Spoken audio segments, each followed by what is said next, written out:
is The Magic Kerchief by Kirby Larson. Once upon a time, in a small village, lived a woman named Griselda. Each day she toiled alone in her field. Each night she rocked alone by her fire. There was one reason only for Griselda's solitary days and nights. She held her tongue for no one, not even the Lord Mayor. Ha! She would say as he passed by. A donkey on 2 legs is still a donkey. Yet when she saw her neighbors working in one another's fields and heard their laughter, she felt the weight of her loneliness. But her tongue had nettled too many for too long. Even the village priest left her out of his prayers. Ha! She would say as people crossed the lane to avoid her. At least my words are not all vine and no fruit.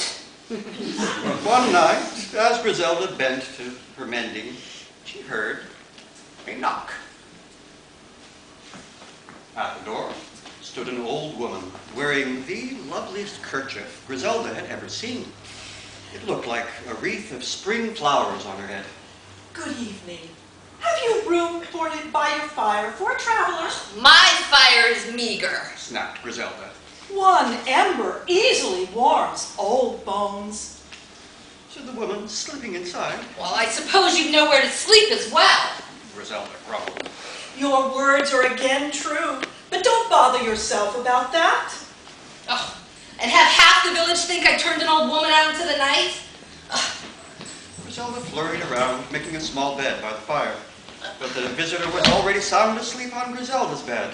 Griselda's quilt tucked tight under her chin. Well, it's warmer here anyway. Griselda said. Crawling into the makeshift bed, she was soon asleep herself. Griselda's rooster woke the two women at sunrise. 1,000 thank yous for your kindness. I have no way to repay you, except... The woman untied her colorful kerchief and placed it in Griselda's hands. For once, Griselda had no words, sharp or otherwise. She had never owned a garment so lovely. Just one thing more. There is magic in that kerchief. Well, then why not use it yourself and travel by enchanted coaches instead of tired feet? There are many kinds of magic. I tell you, while you wear this kerchief, you will find great riches. Ha! Said Griselda. The other woman only smiled, and was soon a small speck on the road. As it was market day, Griselda gathered her basket of trade goods. Riches. She muttered. Had the old woman thought her a fool? Magic or not, the new kerchief was charming. Griselda tied it on snugly as she set off for the village. Her first stop was the baker's stall. Frau Griselda! What an enchanting kerchief! The baker's wife called bravely. The baker hid behind his oven. Muttered Griselda. She would tell the baker's wife that flattery could not freshen stale loaves. She opened her mouth, but those words did not come. Your compliment is nearly as delicious as your bread. A little of your pumpernickel, please. The baker blinked. His wife blinked. Griselda blinked. She tried again. This time she proposed to scold the baker for last week's heavy loaf. That loaf was such a bargain it lasted the week through. May I have 2 of your honey buns as well? The baker blinked. Griselda blinked. The baker's wife quickly handed over the breads, then snatched up Griselda's coins. Fussing and fuming, Griselda clutched her basket close and hurried away. A young mother came around the corner. Good day, Frau Griselda. She said, edging towards the far side of the lane. A pink and wrinkled infant fretted in her arms. The babe looked like a sausage gone bad. Griselda intended to say so. Ah! What a plump little sausage you have there! Griselda had to her mouth. What business did it have spitting out this babble? The surprised mother looked again, as if to make certain it really was Griselda speaking. Why, thank you.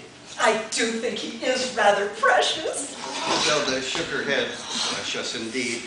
Furthermore, the infant looked colicky, a most disagreeable trait. Griselda's mouth opened, but again her tongue betrayed her. A bit of peppermint cures the colic.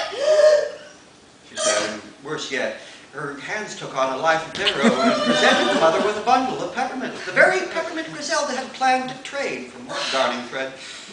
Griselda spun on her heels, holding her aching head. Who should cross her path at that moment but the Lord Mayor?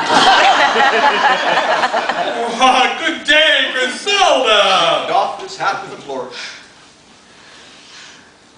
How is your health? Before she could stop herself, Griselda answered. Well, my aches and pains vanished when I greet an old friend. The Lord Mayor stumbled on her also. Rubbed his eyes. It warms my heart that our friendship gives you so much comfort. Griselda clamped her lips as tight as a beggar's fist on a gold coin. She ached to tell him just what kind of comfort his friendship brought her. She could bear no more. Griselda turned and fled home. Safe inside her cottage, she untied the kerchief. Riches indeed! Scoffed Griselda, tossing it aside. The only reward I gathered this day was an aching head. The next morning, Griselda woke with the cock crow. She carefully tied on her own worn kerchief and stepped outside. Frau Griselda, good day. Up the path came the young mother from the village. My babe slept the night through thanks to your peppermint. She presented Griselda with a bouquet of wildflowers. Oh, but it was nothing. Oh, perhaps to you it was nothing, but your good advice was sweeter to me than a whole cake of sugar. She kissed Griselda's cheek and went on her way. Griselda picked up her hoe and turned over the weeds in her garden as she turned over the young mother's visit in her mind. At midday, she looked up from her work to see the baker's wife hopping up the hill. Good friend Griselda, we thought you might enjoy some honey buns with your tea. But this is such a long way. Not for one who loves my husband's baking. Tomorrow we will set aside some strudel just for you. But... Griselda's quick tongue was now thick and slow. I must get back to the shop until tomorrow. Griselda stared after her. It was all so bewildering. But the flowers did brighten up her cottage, and the honey buns smelled delicious. At sunset, Griselda was surprised yet a third time. Swept the Lord Mayor. Dear Griselda, let's sit together and recall the old days when we were at our nanny's knee. Griselda could do nothing but invite him in. After all, they had been childhood friends. Later, when the Lord Mayor had gone, Griselda could not help but smile. After years of lonely living, here she had 3 visits in one day. Perhaps the whole village was under a spell. Perhaps, she remembered the kerchief, the magic kerchief. She looked in the wastebasket, under the hearth rug, and in every corner of her cottage. It was nowhere to be found. Ha! No matter. Magic indeed. She blew out the candle and climbed into bed. From that time forth, though Griselda still toiled in her fields by day and rocked by her fire by night, she was rarely alone. 2 heads are better than 1. She told the baker's wife as they watched the Lord Mayor collect eggs. Griselda gave a broad wink.